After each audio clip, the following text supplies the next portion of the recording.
Hello, praise the Lord. परमेश्वर का धन्यवाद हो कि एक बार फिर से प्रभु ने ये अनुग्रह के साथ एक खूबसूरत मौका आपके और मेरे जीवन में दिया कि हम एक बार फिर से आमने सामने एक दूसरे से मिल पाए। आज की सच्ची शाम के लिए परमेश्वर को धन्यवाद देते हैं, इस मौके के लिए धन्यवाद देते हैं और आप सबके लिए धन्यवाद, जितने भी लोग इस समय हमारे साथ जुड़े हैं और जुड़ते जा रहे हैं। आप सबके उस प्रेम के लिए जिसमें आप सब मैं अपना एक समय निकाल करके हमारे साथ आए हैं, आप सबका मैं दिल से प्रभु यीशु मसीह के नाम में स्वागत करता हूं इस मसीही जिंदगी पेज के ऊपर। और मैं इस बात के लिए भी शुक्रगुजार हूं खुदावंद का कि प्रभु ने इस बात को मेरे दिल में डाला कि आज की शाम में हम मिलकर के थोड़ा समय एक दूसरे के साथ बिता सकें और उन बातों को जो प्रभु ने बड़े दया अनुग्रह से हमारे जीवन में हमें सीखने समझाने के लिए रखी हैं, उनको जान भी सकें और समझ भी सकें। क्योंकि प्रभु यीशु मसीह ने एक जगह कहा कि जो बातें उसने ज्ञानवान और समझदारों से छिपाई हैं वो उसने बालकों पर प्रकट की हैं। तो मैं समझता हूं और ये मेरा अपना विश्वास है कि ज्ञानी और समझदार बनकर के तो परमेश्वर की बातों को समझना असंभव है, लेकिन आगे लिखा है उसने बालकों पर प्रकट की हैं। तो इसका सीधा सीधा अर्थ ये है कि जो बालक की तरह उसके वचनों को ग्रहण करता है, जिसके मन में ना कोई शक होता है, ना कोई शुबा होता है, ना कोई डाउट, कोई भी ऐसी बात नहीं होती, वो सीधा सीधा वचन सुनता है और सीधा सीधा उसको ग्रहण कर लेता है। तो उनके लिए परमेश्वर जरूर अपनी उन बातों को रिवील करता है, उन पर प्रकट करता है, अपना प्रकाशन उनको देता है। तो आज की शाम मेरी दुआ है कि जो भी प्रभु ने आज आपके और मेरे लिए रखा है, उन बातों को हम मिलकर के सीख पाएं।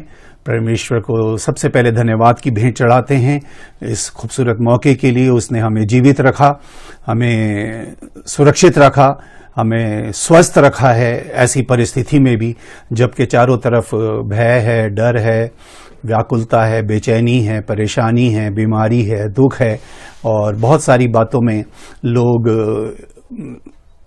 समझ नहीं पा रहे हैं कि उनको क्या होगा या कल क्या कर पाएंगे या जीवन के आगे आने वाले पलों में क्या होगा। लेकिन मैं सोचता हूं वो लोग जो परमेश्वर से प्रेम करते हैं और जिनसे परमेश्वर प्रेम करता है, उनको वो निश्चय ही अपनी पनाह में रखता है।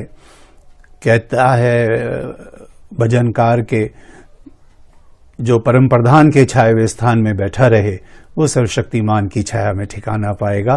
तो निश्चय ही वो जब ठिकाना हमें मिल जाता है, वो सुरक्षा का वो कवच हमें मिल जाता है, वो सरमाया हमें मिल जाता है, जब वो हमारा साहिबान बन जाता है, तो एक बेफिक्री तो चलिए नहीं कहे, लेकिन एक निश्चिंता हमारे जीवन में रहती है।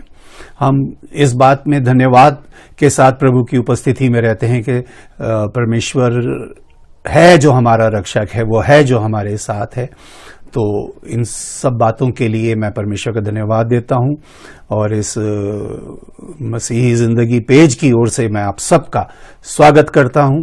आप में जितने लोग भी हमारे साथ जुड़े हैं, जो ऑलरेडी इस पेज पर आते हैं, रेगुलर हमारी ये पोस्ट को देखते हैं, क्योंकि ये बात मेरे मन में है कि आने वाले समय में कुछ बातों को, कुछ ऐसी वचन की शिक्षाएं हैं जिनको कि हम मिलकर के सीखेंगे और उनको एक श्रृंखला में मैं कोशिश करूंगा आप तक पहुंचाने की। तो उसके लिए मेरे पास जो सबसे सरल और सबसे सहज जो एक माध्यम है वो ये है कि मैं अपने खुद के इस पेज पे से आप तक वो बातें पहुंचा सकूं। क्योंकि जब हम और लोगों के पेजेस पे जाते हैं तो वहां पर ऐसा होता है कि आज हम उनके पेज पर है, अगली बार पता नहीं कब आएंगे, तो कुछ बातें जो कंटिन्यूटी में होनी चाहिए वो रह जाती हैं। लेकिन इसीलिए इस माध्यम को मैंने सोचा कि इसको इस्तेमाल करें, ताकि कुछ वो वचन जो प्रभु ने, जो एक मतलब एपिसोड में या एक सेशन में पूरे नहीं हो सकते, उनको हम धीरे धीरे और हिस्सों में हम मिलकर के सीख पाएं।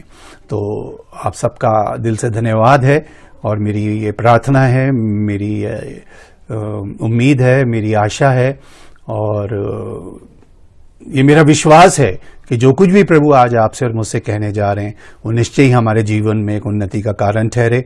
हर उस वचन के लिए परमेश्वर को हम धन्यवाद देते हुए, पवित्र आत्मा की उपस्थिति में अपने आप को समर्पित करते हुए, अपने आप को इस बात के लिए तैयार करते हुए कि वचन जो कि आज परमेश्वर की ओर से हमें दिया जाए वो निश्चय ही जड़ पकड़े और आने वाले समय में परमेश्वर ही उसको फलवंत करे। तो आप सबका दिल से स्वागत है, धन्यवाद है। आए मिल करके बात वचन में आज हम सीखेंगे, और जिस बात को हम सीखने के लिए आज इकट्ठा हैं उसको समझने के लिए थोड़ा सा आपको ध्यान देना पड़ेगा। कोशिश कीजिएगा कि आप उस बात को सिर्फ कान से नहीं बल्कि ध्यान से भी सुन सकें, क्योंकि ये बात बहुत ज़रूरी भी है और गहरी भी है और हमारे जीवन में एक बड़ा परिवर्तन ला सकती है अगर हम उस बात को समझ गए तो परमेश्वर को धन्यवाद। आए इस बात को शुरू करते हैं, और मैं इस बात को शुरू करने के लिए नए नियम में से 2 पद आपके लिए पढ़ रहा हूं। अगर आपके पास बाइबल्स हैं तो आप मेरे साथ निकाल सकते हैं। नए नियम में मती रचित सुसमाचार या मती के द्वारा लिखा गया सुसमाचार, उसका अध्याय 5 और उसके 2 पद हम पढ़ेंगे, पद 17 और पद 18। आप निकाल लीजिएगा उसको, मती 5 पद 17 और 18, और इन पदों को मैं यहां से आपके लिए पढ़ रहा हूं। और यहां इस प्रकार से लिखा है, ये ना समझो कि मैं व्यवस्था या भविष्यवक्ताओं की पुस्तकों को लोप करने आया हूं। लोप करने नहीं परंतु पूरा करने आया हूं, क्योंकि मैं तुमसे सच कहता हूं कि जब तक आकाश और पृथ्वी टल ना जाएं, तब तक व्यवस्था से एक मात्रा या बिंदु भी बिना पूरा हुए नहीं टलेगा। ये इतनी कीमती बात है, क्योंकि जब प्रभु कह रहे हैं ये ना समझो, तो इसका मतलब वो लोग ऐसा समझते होंगे कि शायद ये जो भविष्यवक्ताओं ने लिखी हैं बातें, ये व्यवस्था में लिखी हैं, ये इनको मानता नहीं है, इसके लिए इनकी कोई कीमत नहीं है, ये अपनी ही एक अलग डॉक्ट्रिन चला रहा है, ये अपनी अलग ही शिक्षाओं को लोगों को दे रहा है। तो वो जो हमारे पुरखे हमें सुपुर्द कर गए, वो जो मूसा के द्वारा व्यवस्था हमें मिली, या जो भविष्यवक्ताओं की किताबें हमारे पास हैं, तो फिर वो जो कहती हैं वो शायद कुछ और बातें हैं, और ये कुछ और बात हमें बता रहा है। शायद ही उनको हटा देना चाहता है, मिटा देना चाहता है, या चाहता है कि वो बस साइड में रहें और इसकी बातों को लोग सुने, समझें और ग्रहण करें। लेकिन प्रभु यहां पर ये कहते हैं कि ये मत समझो कि मैं उनको लोप करने के लिए आया हूं। और 18वें पद में लिखा है, लोप करने नहीं परंतु पूरा करने आया हूं। अब सवाल इस बात का होता है कि पूरा करने का मतलब क्या है। किसी भी चीज को पूरा करने के 2 तरीके होते हैं। जब हम स्कूल में थे तो हमें दिया जाता था इंग्लिश में फिल इन द ब्लैंक, या खाली स्थान भरो, इस वाक्य को पूरा करो। तो उसमें या तो कोई खाली स्थान होता था जिसमें कोई शब्द लिख करके हमें उसको पूरा करना होता था, या कोई बात जैसे मुहावरा हो गया कि एक मुहावरे जिसमें 2 लाइन है तो उसमें 1 लाइन दे दी जाती थी और आया कहता अब इसको पूरा करो। तो पूरा करने का मतलब यह हो गया कि या तो मतलब 2 चीजें हैं, या तो कोई चीज खाली है उसको भर के वहां से पूरा करना है, या कोई चीज अधूरी है जिसमें आगे की बात को कह के पूरा करना है। तो 2 तरीके से कोई चीज पूरी हो सकती है। तो अब सवाल यहां पर यह उठता है कि जो भविष्यवक्ताओं ने बताया या जो व्यवस्था ने बताया, क्या उसके अंदर कुछ घटी थी, कुछ कमी थी, कुछ कुछ ब्लैंक्स थे जिनको फिल करके पूरा करना था, या जो उन्होंने बातें बताई हैं वो अधूरी थी जिसको प्रभु ने आकर के पूरा करना था। क्योंकि पूरा तो 2 ही तरीके से होगा। अब पूरा करो मतलब वाक्य को पूरा करो, यानी अधूरा बता दिया अब इसको पूरा करो। तो पूरा करने के लिए हमारे पास दूसरा हिस्सा होना चाहिए। लेकिन प्रभु यहां पर जो बताना चाह रहे हैं वो ये है कि ये मत समझो कि मैं उनको लोप करने, उनको सेट असाइड करने, उनको मिटाने, उनको कंडेम करने के लिए आया हूं। मैं उनको पूरा करने आया हूं। उन किताबों में जो वचन लिखे गए हैं, जो एक एक शब्द वहां पर रखा गया है, मैं उसको पूरा करने के लिए आया।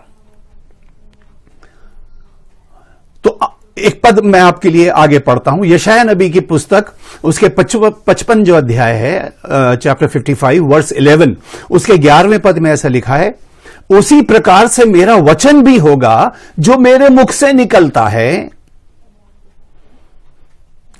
उसी प्रकार से मेरा वचन भी होगा। अब परमेश्वर का वचन आप जानते हैं कौन है, परमेश्वर के पुत्र को ही परमेश्वर का वचन या परमेश्वर के वचन को ही परमेश्वर के पुत्र को पुत्र माना गया, कहा गया, समझा गया, क्योंकि वो उसमें से निकल करके आया। तो वो कहता है उसी प्रकार मेरा वचन भी होगा जो मुख से निकलता है, वो व्यर्थ ठहरकर मेरे पास ना लौटेगा, परंतु जो मेरी इच्छा है, इस बात पे आज हम मनन करेंगे, जो मेरी इच्छा है उसे वो पूरा करेगा, और जिस काम के लिए मैंने उसे भेजा है उसे वो सफल करेगा। यानी कि वचन जब परमेश्वर देगा, ध्यान से सुनिएगा इस बात को, बहुत गंभीर बात आज मैं आपको बताने के लिए जा रहा हूं। परमेश्वर जब कोई वचन देगा तो वो इसलिए नहीं देगा कि वो सुना जाए, सुनाया जाए, समझा जाए या प्रचार किया जाए, वो तो अपनी एक अलग ड्यूटी है आपकी। लेकिन परमेश्वर ने वो वचन क्यों दिया? ताकि वो वचन पूरा हो, जिस काम के लिए दिया गया उसको सफल करना है। पर वचन का काम है परमेश्वर, यहां पे ध्यान से सुनिएगा, परंतु जो मेरी इच्छा है उसे वो पूरा करेगा। यानी वचन दिया इसलिए जाता है ताकि परमेश्वर की इच्छा पूरी हो। परमेश्वर वचन ही वो देगा जिसके पीछे उसकी एक इच्छा छिपी होगी। अब सवाल इस बात का है कि क्या आपने उस इच्छा को पूरा किया या टाल दिया? एक जगह प्रभु ने कहा, जितने मुझसे हे प्रभु कहते हैं उनमें से हर एक स्वर्ग के राज्य में प्रवेश नहीं करेगा, परंतु केवल वही जो मेरे स्वर्गीय पिता की इच्छा पर चलता है। अब सबसे पहले तो इच्छा जानना बहुत जरूरी है उसकी, कि उसकी इच्छा आफ्टर ऑल है क्या।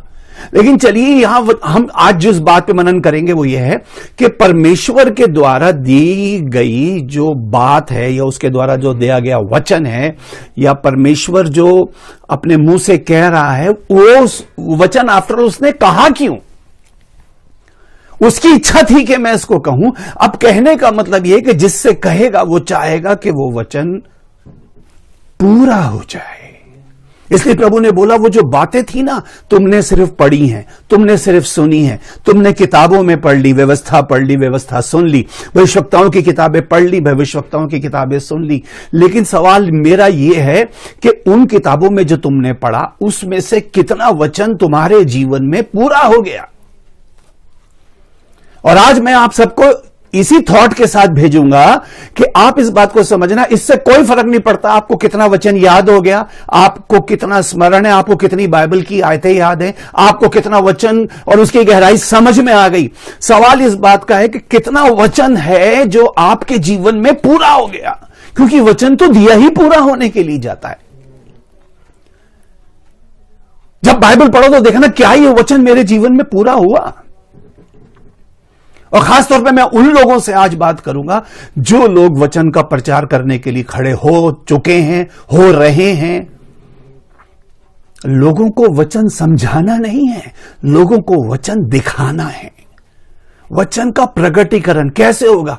और इसीलिए लोगों को यह बताना, उनके जीवन में क्या ब्लेसिंग आएगी, उनको क्या मिलेगा, वो अलग बात है। इस बात को जरूर प्रकट करना कि कितना वचन आपके जीवन में पूरा हो गया।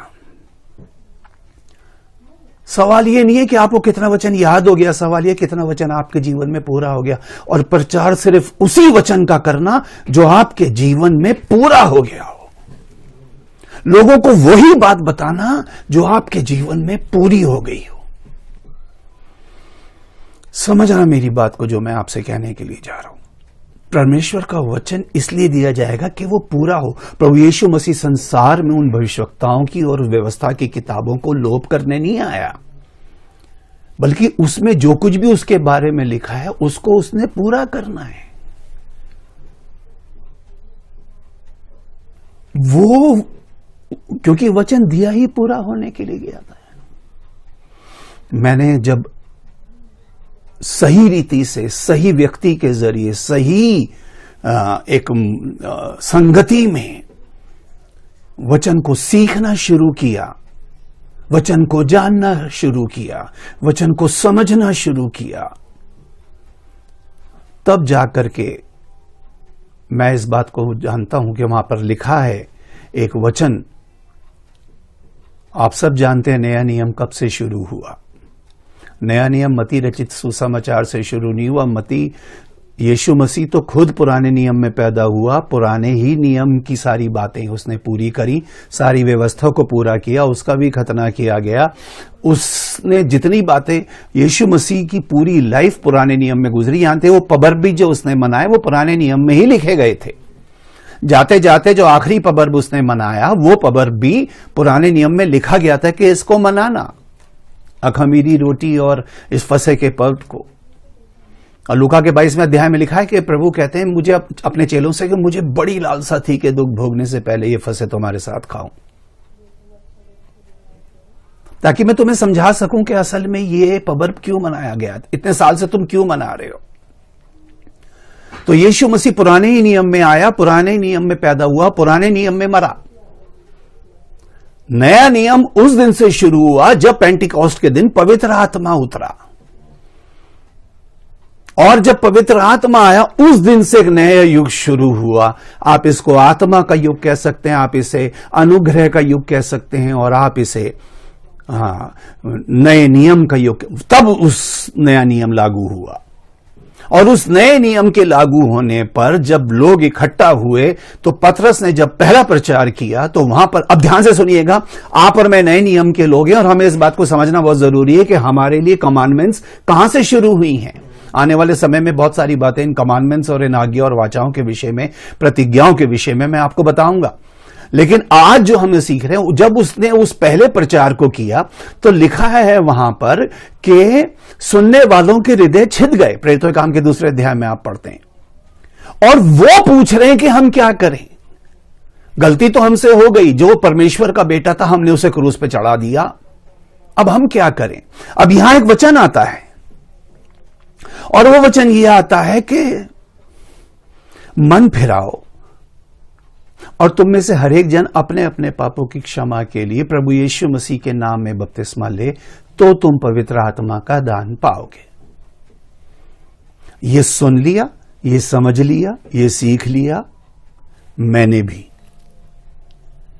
लेकिन जब इस वचन के अनुसार मैंने प्रभु यीशु मसीह के नाम में बपतिस्मा लिया, और मैं आपको सच्ची बात बता रहा हूं, जब मैं पानी से बाहर आया और मेरे गुरु ने मेरे सर पे हाथ रख के फिर प्रार्थना करी, मैं इसलिए आनंदित नहीं था कि मैंने बपतिस्मा ले लिया, मैं इसलिए भी आनंदित इतना नहीं था कि मैं मृत्यु से पार होकर जीवन में आ गया। मैं इसलिए आनंदित था क्योंकि ये बात मुझे बताई भी गई और सिखाई भी गई। मैं इसलिए आनंदित हुआ कि वो वचन जो पतरस के मुंह से परमेश्वर ने कहलवाया पवित्र आत्मा के द्वारा, वो आज मेरे जीवन में पूरा हो गया।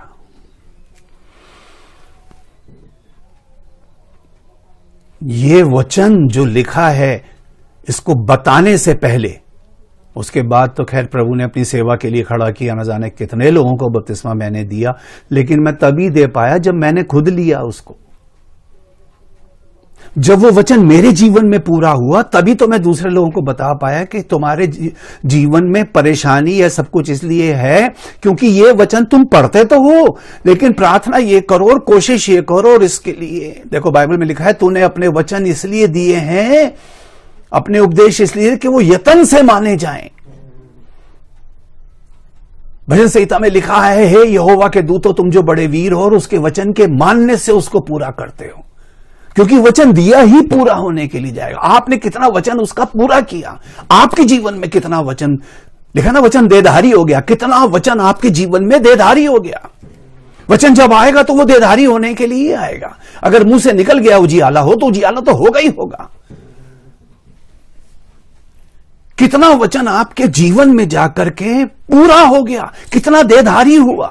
अगर देधारी हो जाएगा तो दिख जाएगा, उसमें आपको बताने की जरूरत नहीं पड़ेगी। लेकिन जब लोगों को बताने के लिए खड़े हो गए तो तभी वही उतना ही वचन बताना जितना आपने माना, उतना ही वचन समझाना जितना आपके जीवन में पूरा हो गया, उतना ही प्रकट करना। एक्स्ट्रा कुछ आर्टिफिशियल दिखाने की कोशिश मत करना, कम से कम वो नहीं जो तुम नहीं हो, जो तुम्हें खुद ही समझ में नहीं आया वो समझाने की कोशिश मत करना। क्योंकि वचन समझने और समझाने के लिए नहीं है। वचन तो जिसके जीवन में जाएगा वो फलवंत हो जाएगा। उसमें प्रभु को आपकी और मेरी जरूरत नहीं है, बस मार्ग दिखाना हमारा काम है। लेकिन वो भी तब, मार्ग भी तो वही दिखा पाएगा जो खुद उस मार्ग पे गया होगा। सालों साल पहले की बात है, जब मैं पहली बार बॉम्बे गया था, उस समय उसका नाम बॉम्बे था, तो वहां किसी से भी एड्रेस पूछो वो बोलेगा बाजू में। किधर जाने का? बोले बाजू में। अब बाजू में हम सोचा शायद नजदीकी हो, बाजू पता चला कि 5 किलोमीटर आगे है। तो रास्ता बताने वाले भी कई बार ऐसे होते हैं, रास्ता दिखाने वाले भी, वो खुद कभी उस रोड पे नहीं गए होंगे, लेकिन वो तुक्के मार देंगे इधर इधर इधर इधर। कल मुझे एक शॉप पे जाना था और किसी ने मुझे बोला वहां जाना, उस मार्केट में शॉप है। मैंने कितनों से पूछा, कोई मुझे इधर भेज रहा है, कोई इधर भेज रहा है, कोई इधर भेज रहा है, उनको समझ में नहीं आ रहा। खैर मैं पहुंच गया वहां तक, लेकिन मैं ये बात बता रहा हूं आपको कि मार्ग भी तो वही बता पाएगा जो उस मार्ग को जानता होगा, जो कभी उस पर गुजरा होगा, कुछ चला होगा। दूसरे को मार्ग तो वही दिखा। तभी तो बाइबल में लिखा, अंधा अगर अंधे को मार्ग दिखाएगा दोनों गड्ढे में जाएंगे, क्योंकि उसको पता ही नहीं कि मुझे कहां जाना है। तो वो वचन लोगों को कभी मत बताना जो आपके जीवन में पूरा ना हुआ। और जब वो वचन पूरा हो गया मेरे जीवन में बपतिस्मे के द्वारा, तो मैंने परमेश्वर से कहा, प्रभु ये आयत तो ऐसे पूरी होती है कि तुम यीशु मसीह के नाम में बपतिस्मा लो तो तुम पवित्र आत्मा का दान पाओगे। और ये वचन है कि तुम पवित्र आत्मा का दान पाओगे। ये आप, क्योंकि मैं आपको बताना चाहता हूं, परमेश्वर का वचन ही परमेश्वर का वचन है। एक होता है वचन जो मुंह से निकले, वचन जो जिसको हम कहते हैं ना, मैं तुम्हें वचन देता हूं, प्रॉमिस। तो सीखना है इस बात को, परमेश्वर का वचन ही परमेश्वर का वचन है, इसीलिए वो उसको पूरा करता ही करता है। तो मैंने कहा, प्रभु आयत तो ऐसे पूरी होती है कि जो बपतिस्मा लेगा वो पवित्र आत्मा का दान पाएगा। अब तो पवित्र आत्मा का दान मुझे चाहिए ही चाहिए, ताकि ये बात जो पतरस ने कही, ये वचन भी मेरे जीवन में पूरा हो जाए। और 17 दिसंबर की बात है और 23 मार्च के बीच में मैंने प्रभु से ये बात कही, और 23 मार्च को प्रभु ने मुझे 1994 में अपनी पवित्र आत्मा से भर दिया। मैंने पवित्र आत्मा पा लिया, हाँ, लेकिन गवाही ये है कि वो वचन मेरे जीवन में पूरा हो गया। इसलिए प्रभु कहते हैं कि परमेश्वर ने कहा कि मेरा वचन मेरे जिस काम के लिए भेजा है ना, उसे पूरा करेगा। तो समझना और सीखना इस बात को कि आपके जीवन में कितना उसका वचन पूरा हुआ है। आप कितने वचन के ज्ञाता हो गए नहीं, कितना आपके जीवन में पूरा हो गया। और जब वचन आपके जीवन में पूरा हो जाएगा ना, फिर तो प्रकट हो जाएगा। फिर बताने दिखाने, लोगों को प्रचार करने की जरूरत नहीं पड़ेगी, दिख जाएगा, दिख जाएगा।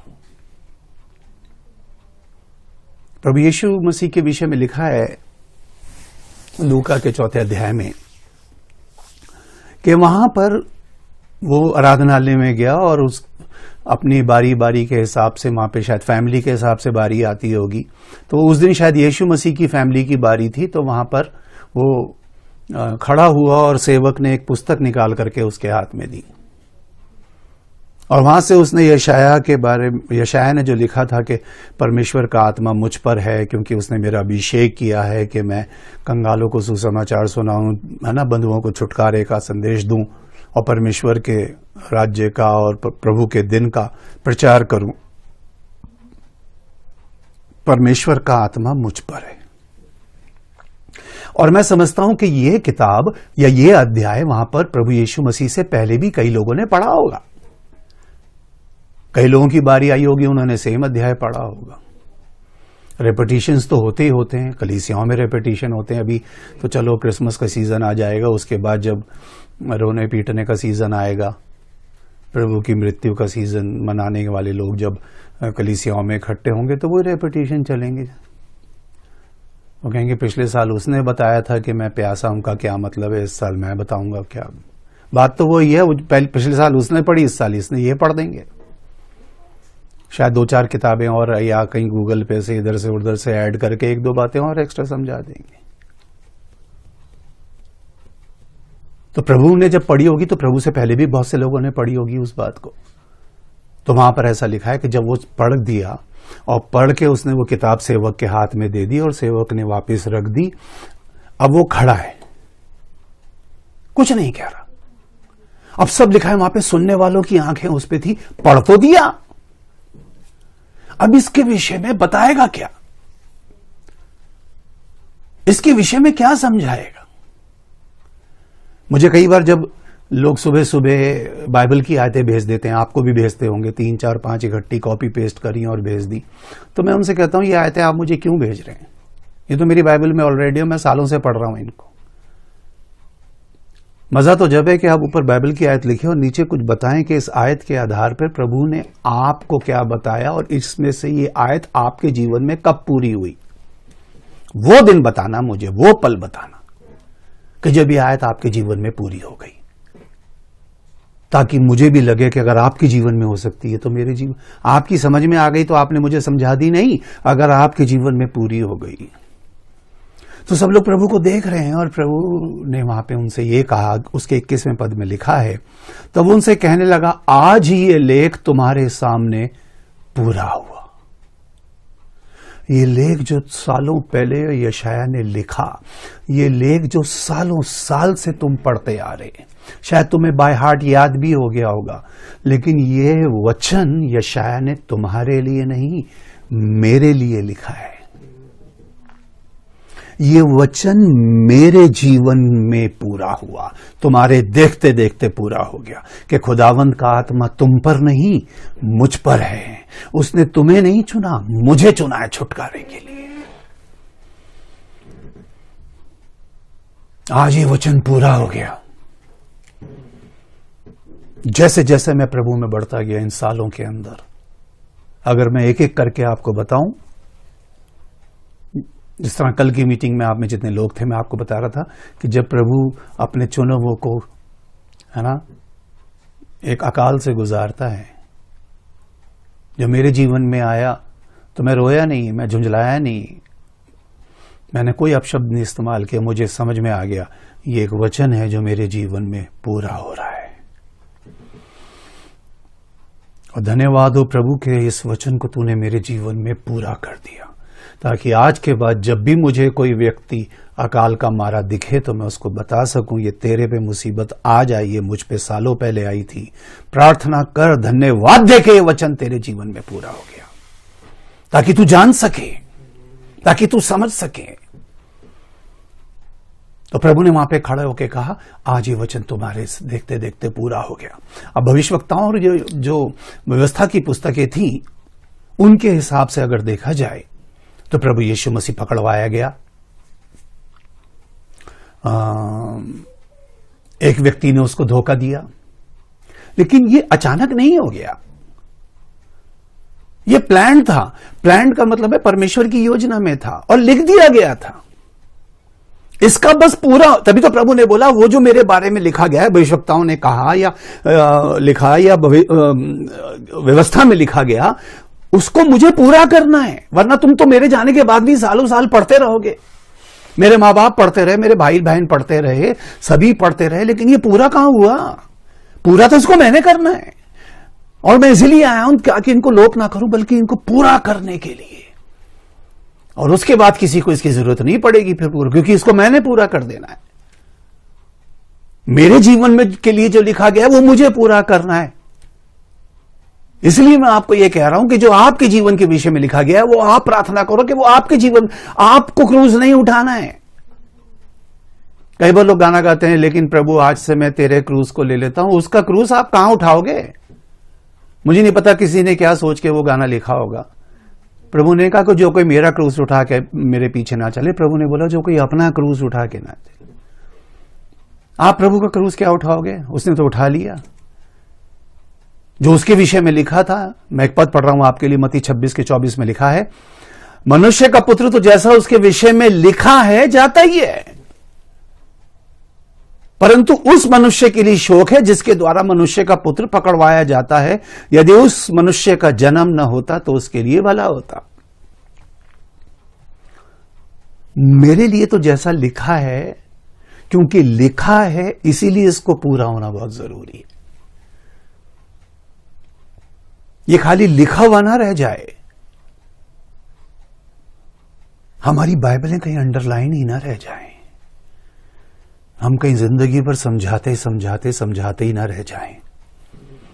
और खासतौर पे वो बातें जिनको हमने जाना ही नहीं, जिनको समझा ही नहीं, जो हमारे जीवन में पूरी नहीं हुई। अब जो बात हमारे जीवन में पूरी नहीं हुई वो दूसरे के जीवन में कैसे हो जाएगा? हम करने की कोशिश कर रहे हैं। जैसे कहते हैं ना, हिंदुस्तान में तो हर दूसरा आदमी डॉक्टर है। किसी को छींक आ जाएगी तो एक से बात करो, वो कहेगा ये करो, वो कहेगा ये करो, वो कहेगा ये करो, वो कहेगा ये करो। आज कोरोना के विषय में भी बहुत से लोगों को राय दे रहे हैं, आप ऐसा करें, वैसा करें, ये करें, वो करें।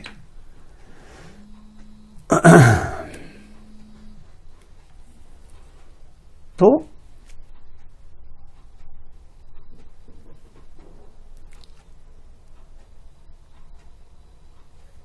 प्रभु यीशु मसीह जब गत्सेमनी के बाग में जा रहे थे तो प्रभु ने चलने से पहले उनसे पूछा कि भाई ये बताओ, तुम्हारे पास कितनी तलवारें हैं? उसने कहा 2 हैं। प्रभु ने कहा चलो ठीक है, काफी हैं, क्योंकि प्रभु को पता था चलनी तो एक भी नहीं है। लेकिन वहां पर लिखा है जब गिरफ्तारी हुई प्रभु की, तो जब पतरस ने तलवार निकाली, चलाई, तो प्रभु ने उसको कहा, पतरस तलवार को म्यान में रख। वो सारी बातें आप जानते हैं। अगर तू सोच रहा तेरी इस एक तलवार से तू मेरी हिफाजत कर लेगा, तो मैं तुझे एक बात बताता हूं। और ये बात प्रभु ने 26वें अध्याय के 53वें पद को मैं पढ़ रहा हूं आपके लिए, 53 और 54 दोनों पढ़ देता हूं, जो प्रभु ने पतरस से कहा, क्या तू नहीं समझता कि मैं अपने पिता से विनती कर सकता हूं और वह स्वर्गदूतों की 12 पलटन से अधिक मेरे पास अभी उपस्थित कर देगा? तू मेरी सेफ्टी के लिए या तू मेरा बॉडीगार्ड बन के मुझे क्या सेफ्टी दे सकता है? अगर मैं चाहूं तो मेरा पिता से अभी बोलूं, स्वर्गदूतों की 12 पलटन, एक पलटन में 6000 स्वर्गदूत होते हैं, और एक स्वर्गदूत तकरीबन समझ लो पूरे ब्रह्मांड, पूरी सृष्टि को नष्ट करने के लिए काफी है, एक अकेला। तो एक पलटन में 6000 हो गए, और लिखा है 12 पलटन। कैलकुलेट कर लेना आप। बोला अभी उपस्थित कर देगा, अभी भेज देगा। इनकी क्या मजाल है जो मुझे गिरफ्तार कर जाए? इनमें से किसकी मजाल है जो मुझ पे हाथ डाल जाए? अभी भेज देगा वो। लेकिन अगले पद में कहता है, परंतु पवित्र शास्त्र की वे बातें कि ऐसा ही होना अवश्य है, कैसे पूरी होंगी? ये तो पवित्र शास्त्र में लिख दी गया और इसको तो पूरा होना ही है। ध्यान से समझो विश्वासियों, जो बाइबल में आपके लिए लिखा है ना, नए नियम के अंदर विश्वासियों के लिए ये जो लिखा है, प्रभु ने कहा तुम धन्य जब होगे जब लोग तुम्हारे विरोध में बुरी बुरी बातें कहेंगे, तुम्हें इधर घसीटेंगे, उधर घसीटेंगे, तुम्हें पता नहीं क्या क्या लान तान करेंगे, मेरी वजह से तुम्हारा नाम कलीसियाओं में से काट देंगे, तुम्हें, है ना, हरे पेड़ के साथ ऐसा किया तो फिर तुम्हारे साथ क्या क्या नहीं करेंगे। तो जब ये होगा ना, तो इसके लिए मुंह मत बनाना, इसके लिए खिसियाना मत, इसके लिए लड़ने को तैयार मत होना। धन्यवाद देना कि प्रभु ये वचन जो आपने कहे थे हमारे लिए, हमारे जीवन में पूरे हो गए। जब कोई आपको धोखा देगा,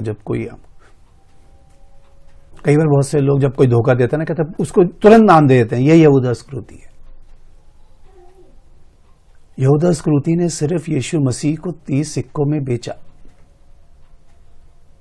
आज लोग कैसे कैसे प्रभु को बेच रहे हैं।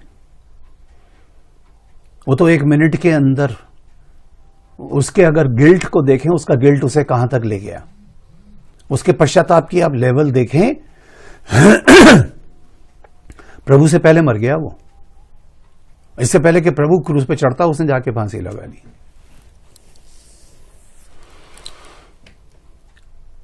तो प्रभु कह रहे हैं मैं तो पिता से विनती करूं और वो अभी भेज देगा, लेकिन फिर वो उस लिखी हुई बातें पूरी कैसे होंगी?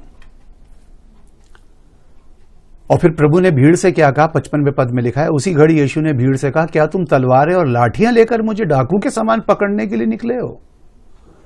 मैं हर दिन मंदिर में बैठकर उपदेश दिया करता था, तुमने मुझे नहीं पकड़ा। तुम्हारे सामने था तब नहीं पकड़ा। क्यों नहीं पकड़ा? और 56 पद में लिखा है, परंतु ये सब इसलिए हुआ कि भविष्यवक्ताओं के वचन पूरे हों। लिखा है तब सब चेले उसे छोड़ के भाग गए।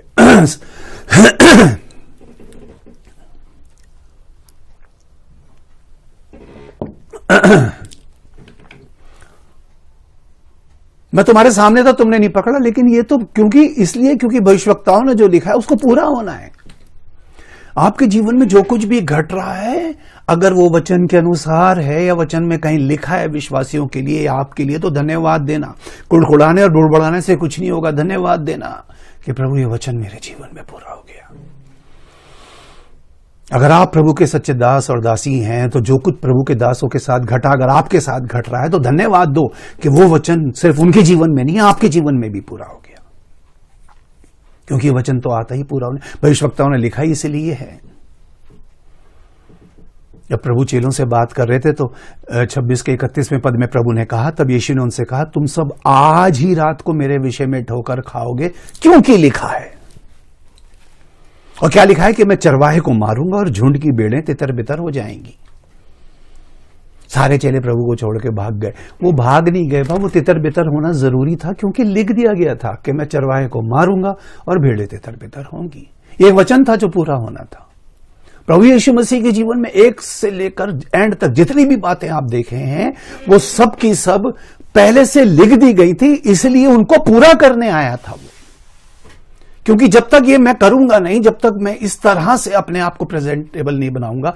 जब यूहन्ना ने कह दिया, देखो परमेश्वर का मेमना जो जगत का पाप उठा लिए जाता है, तो मेमने को तो फिर बलिदान होना ही है।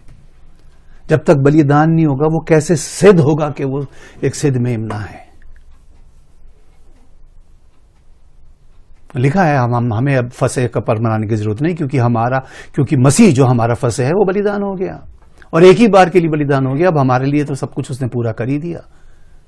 वो फसे का पर्व पूरा कर गया। आप समझ पा रहे हैं इस बात को? वो पर्व पूरा कर दिया उसने कुर्बान होकर। तभी तो उसने कहा कि ये मेरी देह है, तुम्हारे लिए दी जा रही। और मेरे स्मरण में यही करना, बस मेरे स्मरण में और चांद तारे मत गिनना और ढोल डपाड़े और इन सब चीजों के पीछे मत जाना, मेरे स्मरण में ये करना। और आप पढ़ लेना, नए नियम की कलीसिया तभी तैयार हुई जब लोगों ने घर घर रोटी तोड़ते गए। घरों में कलीसिया बनती गई, घरों में कन्वर्जन्स होते गए, घरों में ही मंडलियां बनती गई। आज क्या हो रहा है? लौट फिर के कलीसियां घरों में तो आ गई, सिमट गई।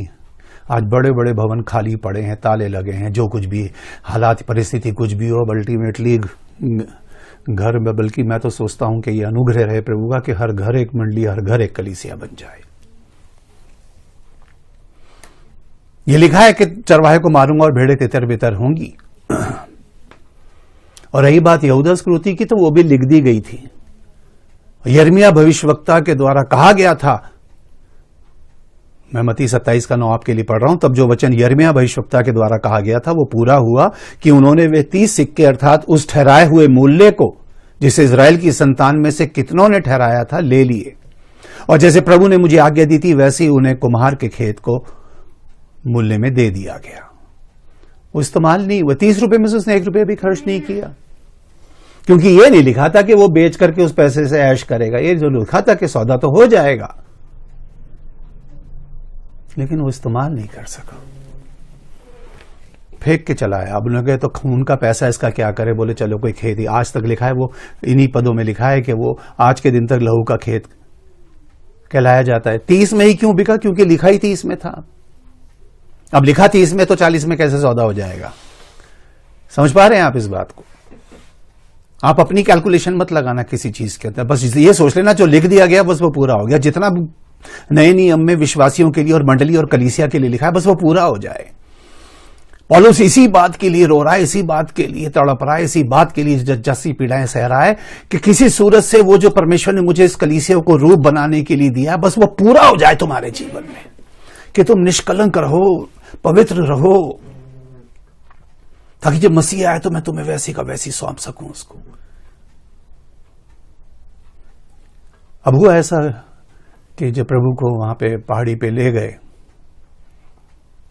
मैं मरकुस 15 का 27 और 28 आपके लिए पढ़ रहा हूं, वहां लिखा है, और उन्होंने उसके साथ 2 डाकू, एक को दाहिनी और उसकी बाईं और क्रूस पर चढ़ाए। 28, तब धर्मशास्त्र का ये वचन कि वो अपराधियों के संग गिना गया पूरा हुआ।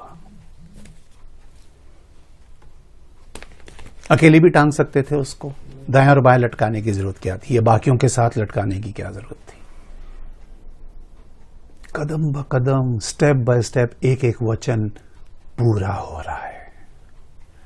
मैं सोचता हूं धन्य वो लोग हैं जिनके जीवन में परमेश्वर वचन इसलिए भेजता है, और वचन हमेशा फेवरेबल नहीं रहेगा, वचन हमेशा आपको आनंदित ही नहीं करेगा, वचन हमेशा आपको कुछ नहीं करेगा। आपके दिल और दिमाग में जब बैठ जाएगा ना कि ये तो मेरे साथ होना ही है। जब मेरे प्रभु के साथ हुआ, जब उसने बोला जब मेरे साथ हुआ तो तुम्हारे साथ होगा, जब तुम्हारे साथ होगा तो तुम, ये प्रभु के ही मुंह से तो निकला हुआ वचन है। तो जब प्रभु कह रहे तुम्हारे साथ होगा, जब आपके साथ होगा तो आप क्यों झुंझला जाते हो, आप क्यों बिखर जाते हो? प्रभु ने कहा है तो फिर धन्यवाद दो कि पूरा होगा ही होगा, और हो रहा है तो इससे बड़ी आनंद की बात क्या है? तो आज का सवाल ये, क्या वचन क्या आपके जीवन में पूरा हुआ? वचन पूरा हुआ क्या? कौन सा, कितना, ये जांचना। इससे पहले कि मुंह खोलो, और मुंह भी उतना ही खोलना, मुंह भी लोगों को उतना ही बताना जितना तुमने माना हो, जितना तुम्हारे जीवन में पूरा हो गया हो, क्योंकि मान के ही पूरा होता है। अगर आप अब ऐसा हुआ कि जब प्रभु यीशु मसीह को टांग दिया गया तो शाम होने वाली थी और अगले दिन सबत थी। चलो मैं इसको पढ़ दे रहा हूं, यूहन्ना 19 का 31 और 32 को यहां लिखा है। और इसलिए कि वो तैयारी का दिन था, यहूदियों ने पिलातुस से विनती की कि उनकी टांगें तोड़ दी जाएं और वे उतारे जाएं, ताकि सबत के दिन वे क्रूसों पर ना रहें, क्योंकि ये सबत का दिन बड़ा दिन था। यह लिखा था कि पुराने नियम में कि अगर किसी को टांगो और वो ना मरे तो उसकी टांगें तोड़ देना, फिर धीरे धीरे धीरे उसकी जान निकली जाएगी। तो 32वें पद में लिखा है, सो सिपाहियों ने आकर पहले की टांगें तोड़ी, तब दूसरे की भी, जो उसके साथ क्रूसों पर चढ़ाए गए थे। 33वां पद, परंतु जब यीशु के पास आकर देखा कि वो मर चुका है तो उसकी टांगें ना तोड़ी। ठीक है। 35वें पद में, जिसने ये देखा उसने गवाही दी और उसकी गवाही सच्ची है, और वो जानता है कि सच कहता है कि तुम भी विश्वास करो। ये बातें इसलिए हुई कि पवित्र शास्त्र की ये बात पूरी हो कि उसकी कोई हड्डी तोड़ी नहीं जाएगी। उन दोनों की टांगें तोड़ी, प्रभु की क्यों नहीं तोड़ी? क्योंकि लिखा था कि उसकी तोड़ी नहीं जाएगी। इससे पहले के वो उसके पास आते, लिखा है वो मर चुका था, उसका हड्डी टूटने से पहले मरना जरूरी था, क्योंकि हड्डी उसकी तोड़ी नहीं जाएगी। और ये बात आप यूं समझो कि निर्गमन में जब लिखी गई थी 12वें अध्याय के 46 पद में लिखा है ना, लिखा गया है, तो वहां पर लिखा है जब उस पाप बलि के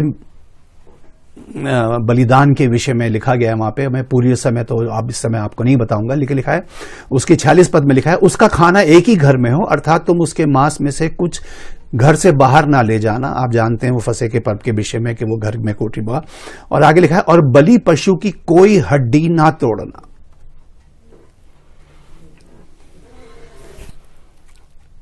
यीशु मसीह की कोई हड्डी क्यों नहीं टूटी? क्योंकि लिख दिया गया था।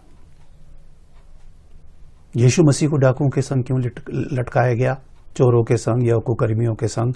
क्योंकि लिख दिया गया था। यीशु मसीह को क्यों 30 सिक्कों में बेचा गया? क्योंकि लिख दिया गया था।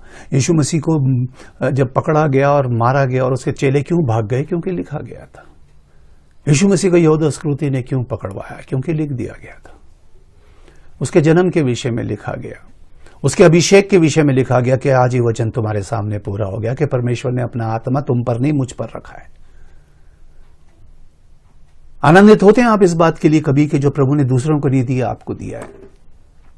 दूसरों से तो कंपैरिजन कभी करना ही मत इस बात का। प्रभु से पहले भी बहुत लोग भविष्यवक्ता रहे और प्रभु के बाद भी लोग रहे, लेकिन जो प्रभु का काम था वो प्रभु ने पूरा किया। आपको अनुग्रह आज की शाम परमेश्वर से यह मांगना है कि खुदावन अनुग्रह करके जितना वचन मैंने तेरा पढ़ा, जितना समझा, जितना सीखा, वो इसलिए नहीं कि मैं ज्ञानी हो जाऊं, बल्कि मैं इसलिए चाहता हूं प्रभु कि वो वचन मेरे जीवन में पूरा हो जाए। और जिस तरह मैंने आपको बताया कि यीशु मसीह जब पहली बार संसार में आए तो उनकी आमद एक मेमने के रूप में हुई। अब मेमना आए बलिदान होने के लिए, फिर दूसरी बार आया तो किसी और रूप में हुई, अब तीसरी बार जब आएगा तब किसी और रूप में होगी। और आप पढ़ते हैं यूहन्ना 19 के 30 में कि जब यीशु ने वो सिरका लिया तो कहा पूरा हुआ और सिर झुकाकर प्राण त्याग दिया। क्या पूरा हुआ? क्या पूरा हुआ? एक वचन पूरा हुआ। क्या वचन पूरा हुआ? मेमने का काम पूरा हुआ। एक चैप्टर क्लोज हो गया, एक फेज पूरा हो गया। कई बार बहुत से लोग जब इस वचन का प्रचार करते हैं वो कहते हैं यीशु मसीह ने सब कुछ पूरा कर दिया। अगर सब कुछ पूरा कर दिया होता तो फिर जब मरने से ही सब कुछ पूरा हो गया तो फिर जिंदा होने की क्या जरूरत थी? फिर 3 रात 3 दिन अधोलोक में जाने की क्या जरूरत थी? फिर 40 दिन जमीन के ऊपर चेलों के साथ रहकर और उस मिनिस्ट्री को करने की क्या जरूरत थी? फिर 40 दिन के बाद स्वर्ग पे जाने से पहले ये कहने की क्या जरूरत थी कि मैं जाता हूं, तुम्हारे लिए जगह तैयार करता हूं, आऊंगा तुम्हें ले जाऊंगा। अगर सभी कुछ पूरा हो गया तो अभी तो बहुत कुछ पूरा होना बाकी है। और यही हम आज की शाम सीख रहे हैं कि इनमें से कितनी बातें मेरे जीवन में पूरी हो गई और कितनी होनी बाकी हैं। ऐसा तो नहीं अभी कहीं मेरी पहली बात ही मेरे जीवन में पूरी नहीं हो और मैं 8वीं 10वीं और 12वीं बात को सोच रहा हूं कि अब तो प्रभु आएगा और मैं जाऊंगा। इतनी आसानी से नहीं जाएगा, वही जाएगा जिसने सारे स्टेप पूरे किए होंगे। ऐसे कैसे चला जाएगा कोई? ख्याली पुलाव मत बनाइए, समझने की कोशिश कीजिए वचन को। मैं भविष्यवक्ताओं और व्यवस्था की पुस्तकों को लोप करने नहीं, पूरा करने आया हूं। और आपके हाथ में जो पुस्तक दी गई वो इसलिए दी गई ताकि आपके जीवन में पूरी हो जाए। रोज जब आप वचन पढ़ते हैं, जब भी आप वचन पढ़ते हैं, सुनते हैं, बस एक ही प्रार्थना, खुदावंद ये वचन, ये नहीं वाह वाह क्या वचन है, क्या बात है, क्या प्रकाशन है, क्या प्रभु ने रेवलेशन दिया है मुझे। हाँ, सवाल करना प्रभु बस ये वचन मेरे जीवन में पूरा हो जाए, मेरे जीवन में हो जाए। और मैं चाहे उसकी गवाही दूं या ना दूं, चाहे मैं बहुत सारे लोगों को बताऊं, मैं बहुत सारी बातों जो प्रभु ने मेरे जीवन में की है मैं उनकी गवाही देता नहीं, मैं लोगों को बताता नहीं, क्योंकि वो मेरे जीवन में पूरी हुई है। हाँ, मैं इतना जरूर लोगों को बताता हूं, जिस तरह आज की शाम आपको बता रहा हूं कि अगर प्रार्थना करो कि परमेश्वर का वो वचन जो उसके मुख से निकलता है, जो पूरा होने के लिए दिया जाता है, वो आपके जीवन में भी पूरा हो जाए। एक बड़ा क्वेश्चन मार्क लेकर के मैं आज आपको भेज रहा हूं, कितना वचन आपने जाना या समझा नहीं, पढ़ा और सीखा नहीं, समझा नहीं, कितना वचन आपके जीवन में पूरा हो गया है। अच्छा था या बुरा था? अच्छा बुरा का मतलब है शायद आप उसमें आप के फेवर की बात थी, आपके अगेंस्ट की बात थी, लेकिन पूरा हुआ या नहीं हुआ ये चेक कर। और अगर वो पूरा हो गया है तो प्रभु इस बारे में आपकी मदद करे कि वो पूरा होता रहे जब तक आप संसार में हैं। क्योंकि अगर संसार में रहते रहते पूरा हो गया तो संसार से जाने के बाद तो फिर वो अगली स्टेज में तो पूरा हो ही जाएगा। तो प्रभु का मैं धन्यवाद देता हूं आज इस समय के लिए जो प्रभु ने आपको और मुझे दिया। इस छोटी सी बात को सीखने और समझने में प्रभु ने आपकी और मेरी मदद की। और मैं यही चाहता हूं कि आने वाले वक्त में आप के साथ उन सब बातों को मैं बांट सकूं जो प्रभु ने बड़े दया अनुग्रह से मुझे दी हैं। तो आप में जितने भी लोग इस समय यहाँ हैं या जो इस पेज पे जुड़े हैं, मेरी इच्छा है कि आप सब अधिक से अधिक लोगों को आमंत्रित करें, अपने मित्रों को, संबंधियों को, परिवार के लोगों को, कि वो इस पेज को लाइक कर सके, ताकि आने वाले समय में वो भी उन बातों को जाने, समझें और सीखें और जुड़े रहें हमसे। आप कनेक्टेड रहें, आपको इन्फॉर्मेशन मिलती रहेगी। और आप भी जब भी आपको अगर कोई ऐसी बात है तो आप हमसे पूछ सकते हैं, बात कर सकते हैं। और मैं यही कहूँगा कि आप सबका दिल से धन्यवाद है जिन्होंने इस वचन को सुना या आने वाले समय में वो जानेंगे, समझेंगे और सुनेंगे। तो प्रभु का अनुग्रह आप पर रहे, उसकी दया आप पर रहे, उसका सामर्थ आपको अभिषेक दे, अगुवाई करे आपकी। और आप सबकी ये प्रार्थना कि खुदावंद तेरा वचन मेरे जीवन में पूरा हो जाए, उसको मुझे पूरा करने के योग्य बना प्रभु की तरह। एक एक वचन आपके जीवन में पूरा हो और आप स्टेप बाय स्टेप प्रभु में और प्रभु आप में बढ़ता जाए। Thank you so very much. हमसे जुड़े रहें और देखते रहें मसीह जिंदगी। धन्यवाद।